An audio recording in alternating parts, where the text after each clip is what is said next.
চাওক মই বিজেপিলৈ নোযোৱা কাৰণটো কি যোৱা ৩টা বছৰ আৰু যোৱা ৩০টা বছৰে কংগ্ৰেছ দলৰ এজন কৰ্মকৰ্তা হিচাপে দলৰ সভাপতি হিচাপে মই অসমীয়া ৰাইজৰ কণ্ঠ হ'বলৈ চেষ্টা কৰিছোঁ চৰকাৰখনৰ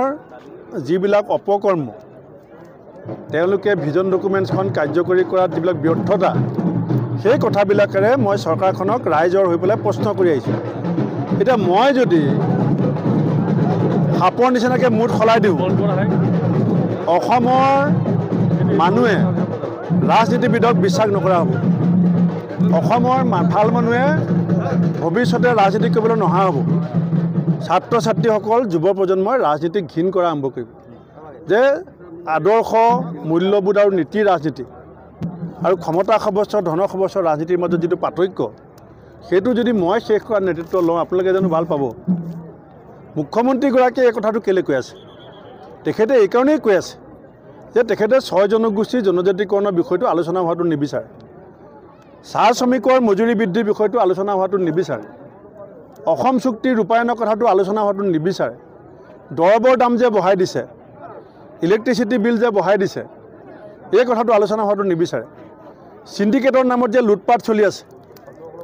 অংগনবাদী কৰ্মীৰ আন্দোলন আশা কৰ্মীৰ আন্দোলন গাঁওবুঢ়াৰ আন্দোলন ৰান্ধনীসকলৰ আন্দোলন টেটৰ টিচাৰ ভেঞ্চাৰ স্কুলৰ টিচাৰ কৰ্মচাৰীৰ অল্ড পেঞ্চন স্কিম এই কথাবিলাক যে তল পৰি থাকে কাৰণ এই কথাবিলাক ভূপেন বৰাই কৈ থাকে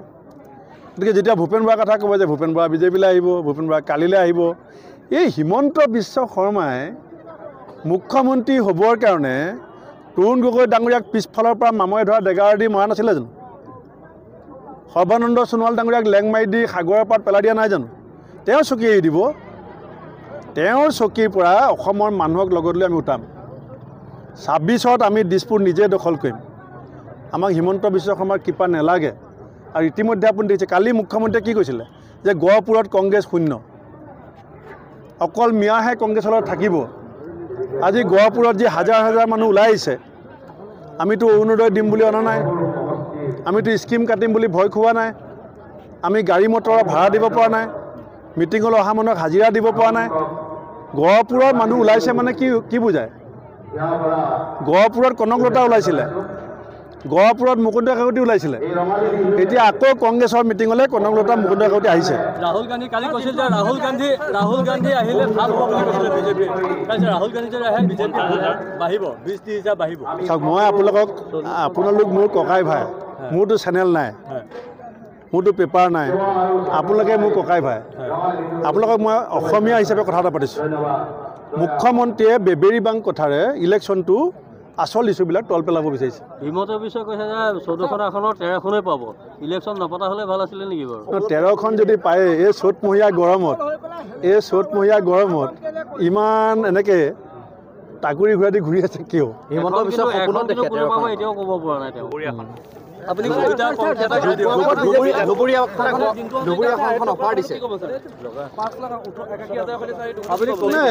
যাক পুলিচে ধৰিছে পইচা খতি তেওঁ উত্তৰ দিব এইটো মই কেলৈ উত্তৰ দিব লাগে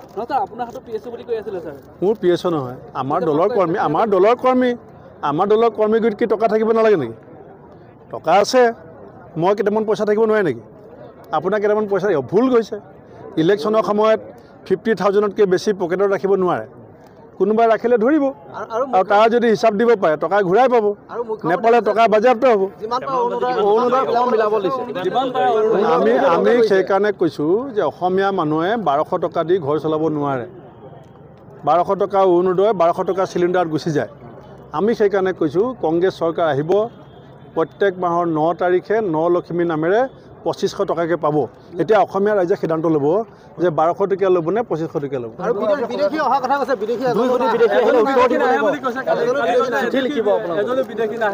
মুখ্যমন্ত্ৰীৰ যদি সাহস আছে চিঠি ইলেকশ্যনৰ পিছত কিয় লিখিম বুলি কৈছে চিঠি এতিয়া লিখক নে এতিয়া লিখক আজি লিখক আমি উত্তৰ দি আছোঁ